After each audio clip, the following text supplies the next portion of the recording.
Welcome back. Well, we're trying to get power into the cleft, and in order to do that we need to start the windmill. Now that we've unlocked that pole, we might be able to do that.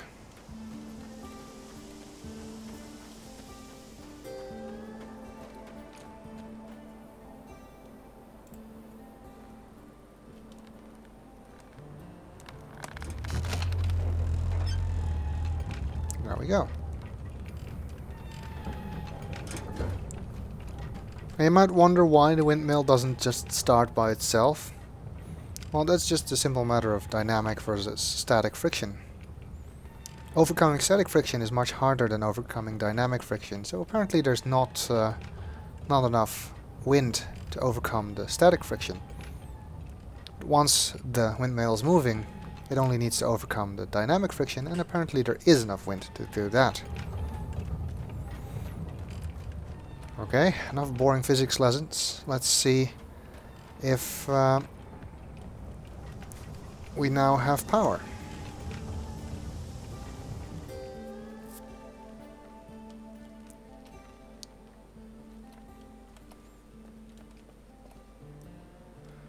Okay, I'm just gonna drop down here because that's quicker than climbing down the broken bridge.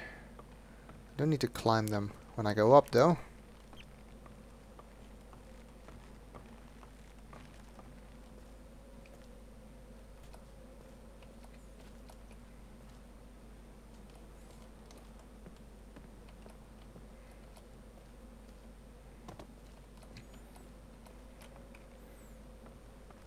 Okay.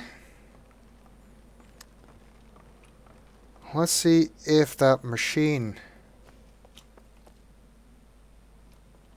does anything now.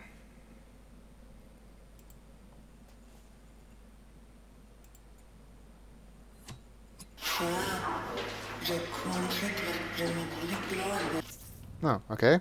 Well, message started to play, but it immediately stopped again. So, apparently something is set up wrong.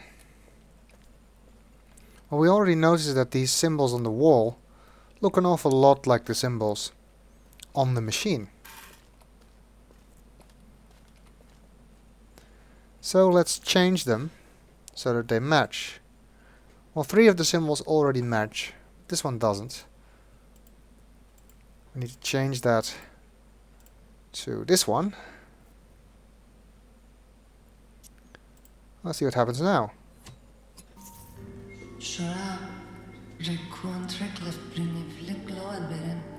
Oh yes, not in Denis, they won't understand.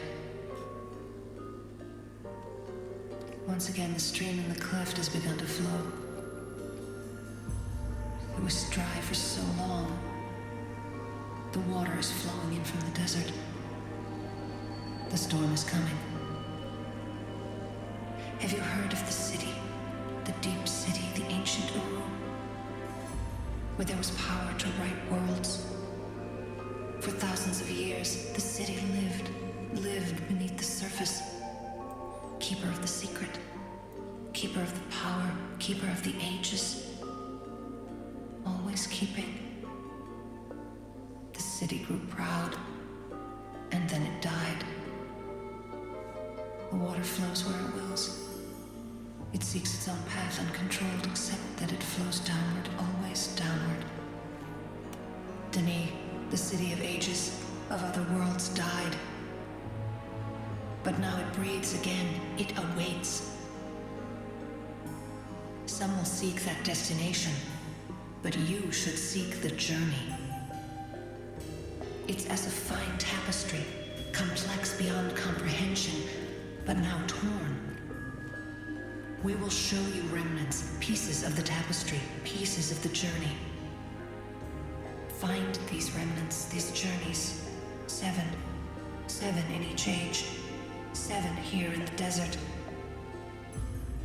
Consider it a quest.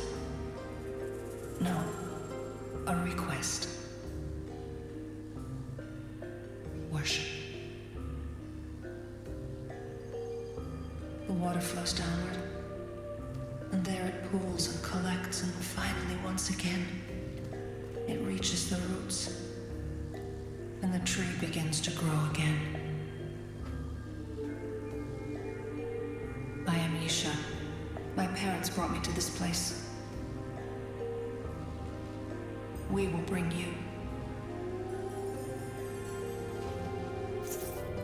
Okay, well that's the message from Yeesha that Zandy was talking about. And it tells us a little bit of what we need to do.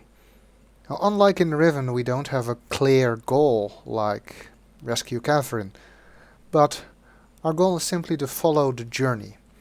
Essentially, we are following a journey that Yeesha has laid out for us, and along the way we will find out about the Dunny, about the fall, and about Yeesha herself.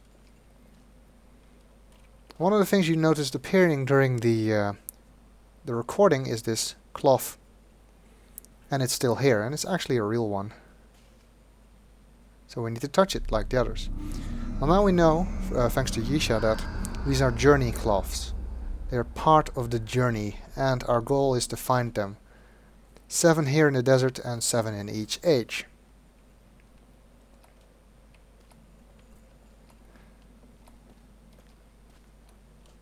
That is also what Zandy meant when he said that we need to find the journeys. There's another machine here, but it doesn't do much.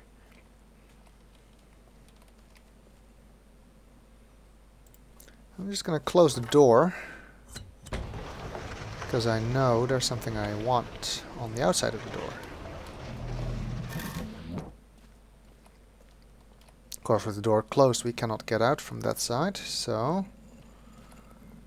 we need to open this door instead.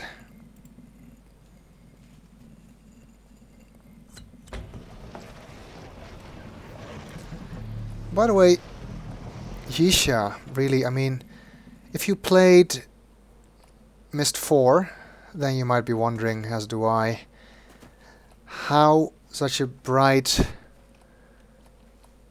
young girl changed into such a cryptic woman. But again, this is 200 years later, so she's a good deal older now.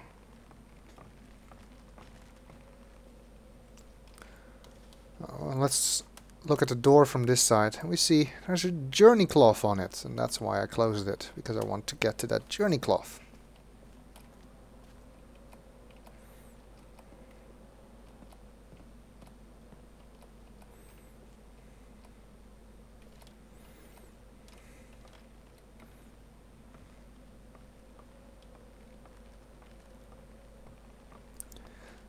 Okay.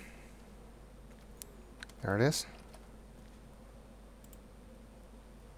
If you're wondering how Yeesha can still be alive after 200 years, well, it's because she's part Dunny. The Dunny are known to live very long, some even more than 300 years. Atris is also still alive in this time, although we don't actually see him in this game. Well, we need 2 more journey cloths. We know there's one over there, but we'll do that one last. And the other one is in the desert, so we need to go look for it.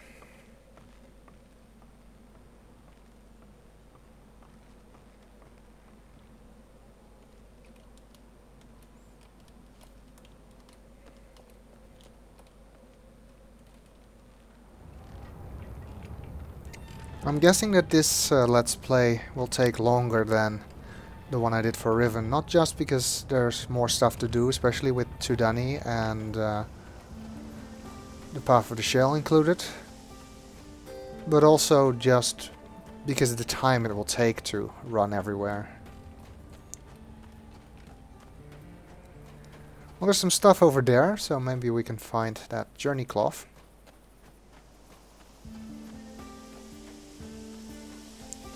And this should look familiar, doesn't it? Where have we seen that before?